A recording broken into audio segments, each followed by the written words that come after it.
Sveiki, čia Ieva, programos Lieknieji paskutinį kartą autorė. Jeigu matote mane pirmą kartą, man labai malonu su jumis susipažinti. Taip pat labai džiaugiuosi galėdamas sveikintis ir su nuolatinėmis savo Facebook grupės sekėjomis bei tinklaraščio skaitytojomis.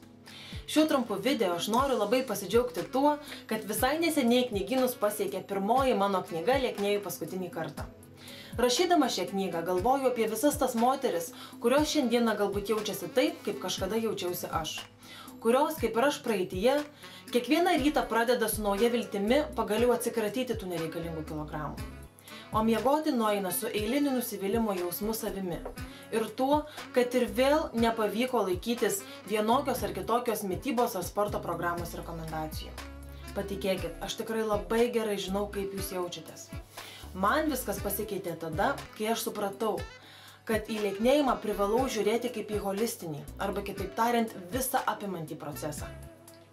Kad neužtenka vien tik tai ieškoti veiksmingiausio mitybos būdo ir efektyviausios sporto programos. Taip, aš jokiais būdais neneigiu saikingos, sveikos mitybos ir fizinės veiklos svarbos sėkmingam lieknėjimui. Tačiau taip kaip žmogus nėra vien tik kūnas, taip ir norėdamas sulieknėti mes negalim rūpintis vien tik juo.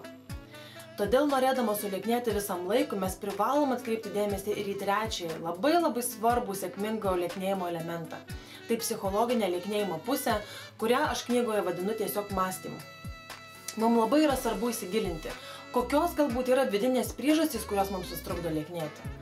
Ne paskutinį vaidmenį atlieka ir įvairūs praeities įvykiai, kurie galbūt įtakoja šiandieninį mūsų elgesį.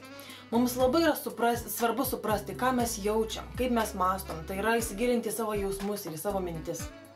Taigi savo knygoje kaip tik ir kalbu apie šiuos 3 mano ką tik paminėtus sėkmingą lieknėjimą lemiančius elementus. Joje rasite patarimus apie tai, kaip sveikai ir saikingai maitintis. Noriu pabrėžti, kad ypatingai didelį dėmesį skiriu ne tik tam, ką reikėtų valgyti norint sulieknėti, bet ir tai, kodėl, kada ir kaip reikėtų valgyti. Patikėkit, tai lygiai taip pat svarbu, kaip ir tai, kokį maistą rinktis.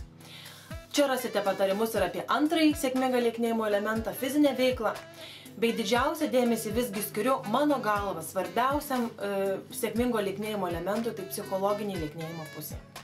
Taigi, atiduodu šią knygą į jūsų rankas su tikrai didžiuliu nuoširdžiu palinkėjimu sulieknėti kartą ir visiems laikams.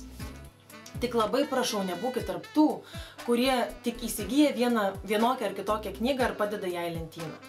Jūsų gyvenime niekas nepasikeis ir tada, jeigu ją perskaitysite.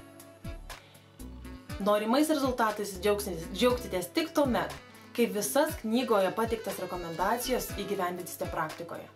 Patikėkite, jos tikrai veiksmingos.